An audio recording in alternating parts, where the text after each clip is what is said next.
Cuando llegan los de la goma, y llega el papá de nuestros colegas o los abuelos, y aparecen las columnas de material, las columnas de ladrillo, comienzan a fabricarse ladrillos que son medio círculo, ¿no es cierto? Y se hacen columnas ya con basamento clásico y con capital dórico. O sea, ya no es así nomás, hay que saber el dibujito, ¿no? Y además con el uso de molduras y frontis, en fin, todos los elementos clásicos, digamos, que de la arquitectura europea, como aparece, ¿no? Primero fue en una planta y después fue, yo he comprobado que incluso en algunas de estas columnas, incluso viene con el énfasis. ¿Saben qué es el énfasis, no? ¿Han estudiado o no han estudiado el énfasis? Es que la columna clásica greco-romana mueve un tercio de un ancho y después es un poquito más, ¿no? Pues varias de las columnas aquí que yo he podido detectar, y aquí yo creo que ustedes están de acuerdo, estaban construidas con énfasis, o sea, bastante seriamente trataban de reproducir.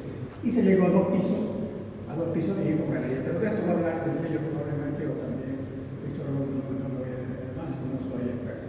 Adelante. Fíjense esto qué bonito, esta es la casa, una de las 20 casas de don Ambrosio Villarroel, que era prestamista, entonces tenía más de 20 casas. Y aquí fíjense cómo se toma la galería en la planta abajo y es parte de la planta alta también. Esto parecería que casi ocupa un cuarto de manzana, que era como los españoles repartieron en 4. Cada manzana eran cuatro señores que recibían. Aquí casi parece lo tradicional. Adelante. Bueno, ¿qué pasa ahora de 1920 al 36? Se acaba la goma. Listo. No hay más un peso para Santa Cruz. Y hasta el 36 no hay movimiento. Pero en el resto del país sí. Porque en el resto del país, en el año 1900, bueno, primero está La Plata, después está el estaño. En el 1900 hay la revolución federalista, imagínense, federalista de La Paz. Y comienza el liberalismo, pero el liberalismo bastante estable. Y las ciudades bolivianas se forman y se estructuran en ese periodo, de 1900 a 1940, digamos, 30, hasta la revolución del 52, que fue la que las limitó.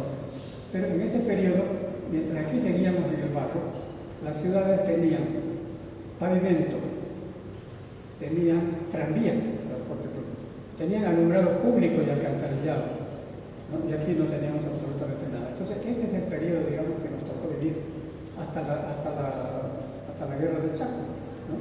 La guerra del Chaco, después de la guerra del Chaco, recién el Estado se da cuenta que existimos. ¿Por qué? Porque tuvieron que venir por aquí para ir a guerrear, ¿no?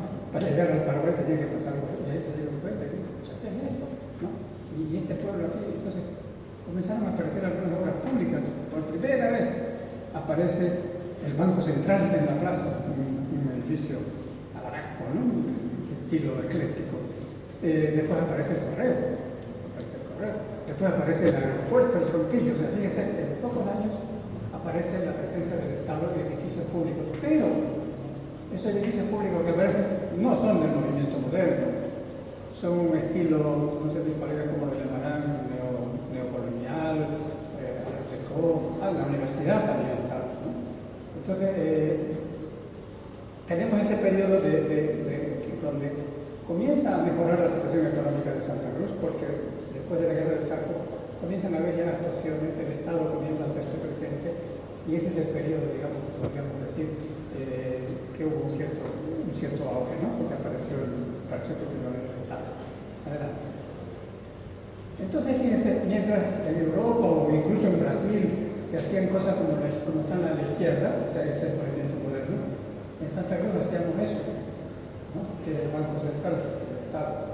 Entonces, evidentemente es un edificio ecléctico, y en el movimiento moderno no se acepta por el eclecticismo, ¿no? Es decir, el eclecticismo era totalmente prohibido. Entonces, eso es lo que sucedía en esas épocas. Otro elemento muy importante que corresponde al periodo del movimiento moderno, pero tampoco es moderno, el correo. Ahora, efectivamente, mucha gente dice, ay, ¿por qué lo demolieron el correo? ¿Qué tan importante para Santa Cruz? Claro, porque todo vivía alrededor de la esquina del correo. Para darse un encuentro, nos vemos en la esquina del correo. Todo el mundo iba a la esquina Claus, porque además ahí estaba la casilla, ahí estaba todo, ahí compraba cigarros, además ahí apareció el primer semáforo de Santa Cruz, en la esquina del correo, y todos los micros llegaban a la esquina del correo. Entonces, era importante y ese edificio marcaba eso. Ahora, arquitectónicamente, digamos, no es tampoco una maravilla, pero marcó Santa Cruz por un buen periodo, ¿no? Actualmente ya está demolido. Adelante. Esta cosa que algunos de ustedes lo deben haber descubierto caminando y otros lo deben haber descubierto en los libros de Víctor Hugo, es la única casita de estilo racionalista, estilo movimiento moderno, con todas sus normas, ¿no? Fíjense, el blanco, el uso de las curvas, el uso del protector superior de los muros, ¿no? El uso del círculo. O sea, esta es una casita muy interesante de lo poco que hubo realmente del movimiento moderno. Debe ser de los años 30, ¿no? 45. Esa es nuestra. Adelante. Y esto que nadie habló, esto sí que es movimiento moderno. Esto sí que es para mi opinión, esta es una cosa muy bien lograda. Fíjense el juego de volúmenes, fíjense que es asimétrico, porque el movimiento moderno, una de las características que tiene es que evita la simetría, porque la simetría era lo clásico, ¿no? Entonces fíjense, aquí hay juego de volúmenes, hay curvas, hay esos famosos balconcitos curvos del movimiento moderno, hay algo que es totalmente, es los famosos ojos de buey. El ojo de buey es movimiento moderno. Y ahí tienen ustedes los 6 ojos de buey arriba. Esta es la única pieza, digamos, realmente significativa, en mi opinión, del movimiento moderno. Y si no, lo han demolido para hacer un mamarracho que nadie sabe ni cómo es. Pero esta era una muestra de los años 40, realmente. Ahora, ¿lo habrá hecho algún arquitecto cruceño? No creo. Probablemente vino el proyecto con la Panagra, porque el aeropuerto estaba en manos de, no sé, ya no vino. ¿Ah? ¿Quién? Pablo Nuytens. Ah, caramba, pero nadie le ha dado el mérito. Solo hablan del colegio.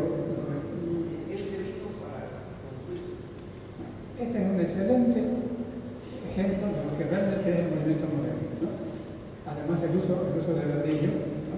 Porque es más conveniente para la región. En fin, una cosa realmente interesante. Adelante.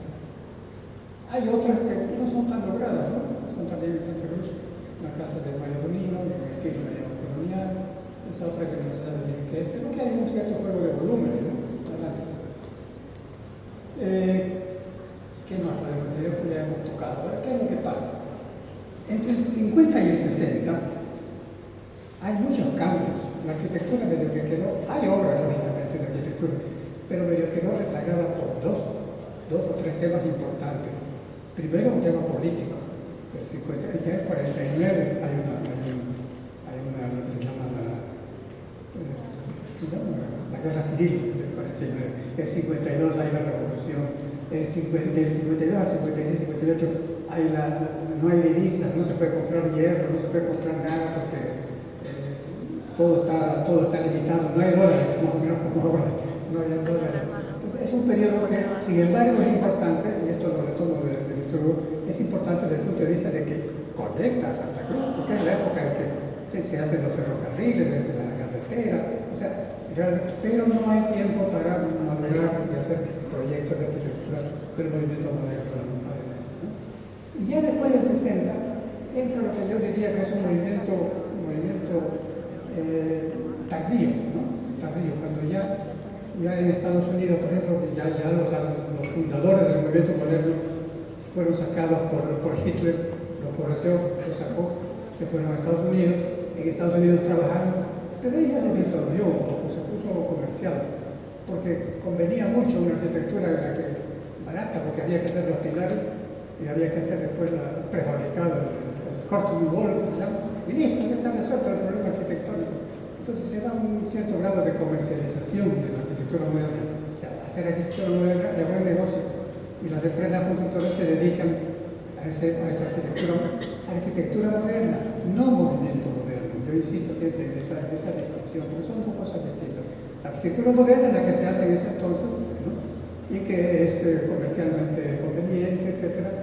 Pero entre el 70 y el 80, y quizá un poquito antes, en Santa Cruz sí con un cierto retraso, se dio un gran impulso a la arquitectura, que yo ya no llamaría moderna, pero es una arquitectura muy valiosa. Santa Cruz a partir del 70 ha producido, bueno, y lo van a ver ahí, obras que ya no son tan clasificables. Algunos van a decir que es el brutalismo, otros dirán que es high-tech, que es postmoderno.